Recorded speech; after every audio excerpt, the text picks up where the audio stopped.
তার একটাই কারণ যে মানুষ যাতে জানে সব জায়গায়, কজ এটা তো শুধু লাইভে এসেছে, কোনো চ্যানেলে তো আসেনি। এরপর থেকে যাতে আমার একটাই ইচ্ছা যে আমি এটা ন্যায্য অধিকার পাই, আমাকে যাতে এই বিষয়টা যাতে পুরাটা লিগালাইজ করা। আমরা একটা জিনিস যদি কি জানতে চাই, মানে এই ঘটনার সূত্রপাত যদি জানতে চাই, মানে আপনার সাথে সানভীর সাহেবের পরিচয় কবে, কার বা কিভাবে হয়? প্রায় 1 বছরের মতো। মানে এটা কি কোনো অনুষ্ঠানের থ্রুতে বা কিভাবে আসলে? না, অ্যাকচুয়ালি কোনো ফেসবুকের মাধ্যমে আমাদের পরিচয়। আর প্রায় 1 বছর না, 2 বছরের মতো বলতে পারেন, যে আগে ফার্স্টে কথা হয়েছে, দেন 6-7 মাস পর গিয়ে উই মেট। মানে কারো মাধ্যমে দেখা হয়নি বা কারো মাধ্যমে পরিচয়। আপনি কি একবারও মনে হয় যখন পরিচয় জানলেন যে তিনি বসুন্ধরা গ্রুপের কর্ণধারের ছেলে, বা দুনিয়ার যে ঘটনাটা সেটা আপনার ক্যারিয়ারে হতে পারে, বা এরকম কোনো পরিস্থিতি? আমি দেখেছিলাম উনি একটা আপাতমস্তক ভালো মানুষ, totally different, but day by day and a half, months after months, দেখলাম যে he is like that, he is into so সম্পর্ক শুরুটা যখন হয়েছিল তখন বেটার ছিল, তখন সিচুয়েশন অনেক বেটার ছিল।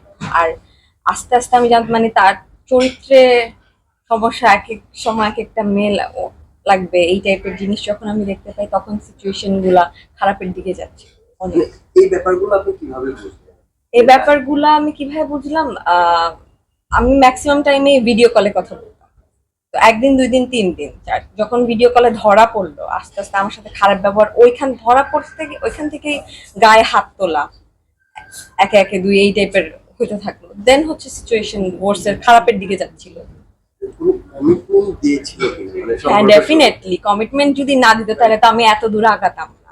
কমিটমেন্ট যদি না দিত তাহলে তো আমি এত সাহস পেতাম না। সেটা কি বলেছে?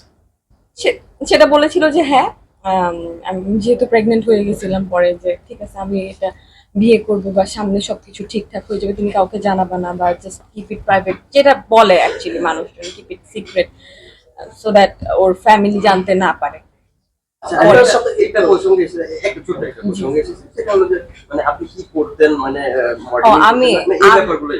আমি হচ্ছে আমার রাজুক থেকে এসএসসি এইচএসসি কমপ্লিট করে দেন এমএসসি তে সেকেন্ড সেমিস্টার করে 4 মাস আগে আমি ড্রপ আউট করছি, বিকজ আমি ল ডিপার্টমেন্ট নিয়ে পড়তে চাই। এছাড়া আমি আগে একদম ফার্স্টের দিকে আমার মডেলিং দিয়ে শুরু হয়েছিল, আমি অ্যাঙ্কারিংও করছি, অনেকগুলো শো আমার হোস্ট করা হয়েছে, বিভিন্ন চ্যানেলের সাথেও কাজ করছি, অ্যাঙ্কারিংই করছি। আপনি কি স্থায়ীভাবে ঢাকার বাসিন্দা? স্থায়ীভাবে না, স্থায়ীভাবে বলতে আমার গ্রামের বাড়ি। আমি ক্লাস 6 থেকে এখানে, মানে রাজু। গ্রামের বাড়িটা কোথায় জানতে চাই? গ্রামের বাড়ি ভোলা। আচ্ছা, আপনি এই জানতে চাচ্ছেন, উনি তো মেরি, তাও হচ্ছে ওনার বয়সের সাথে তো আপনার বয়স যায়, রাইট? তাহলে আপনি জানা সত্ত্বে এর আগের ঘটনা তো আপনি জানেন যে উনি আপনার বিষয়টা, ওইটা তো আনবিরের সাথে ছিল, এটা তো আনবির না, আনবির। মানে এই ধরনের ফ্যামিলির সাথে আপনার যুক্ত হওয়াটা কি আসলে? আমি তো এটা দেখি না এই ধরনের ফ্যামিলি, উনি তো লাস্টে এসে আমাকে বুঝাই দিল যে এইটা এই ধরনের ফ্যামিলি। যখন আমি হত্যার মুখোমুখি হইলাম যে আমাকে খুন করে ফেলবে, আমি তো ফার্স্টে বুঝি নাই যে এটা এই ধরনের family.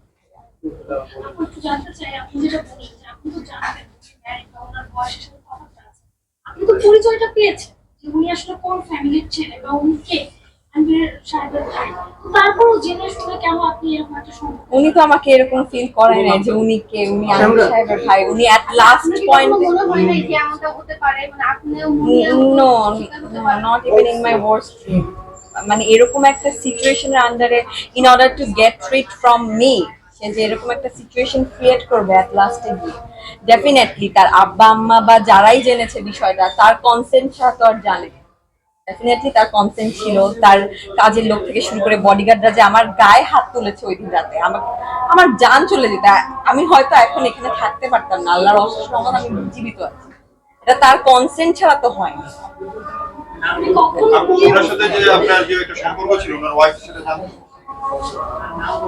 I don't think so, না।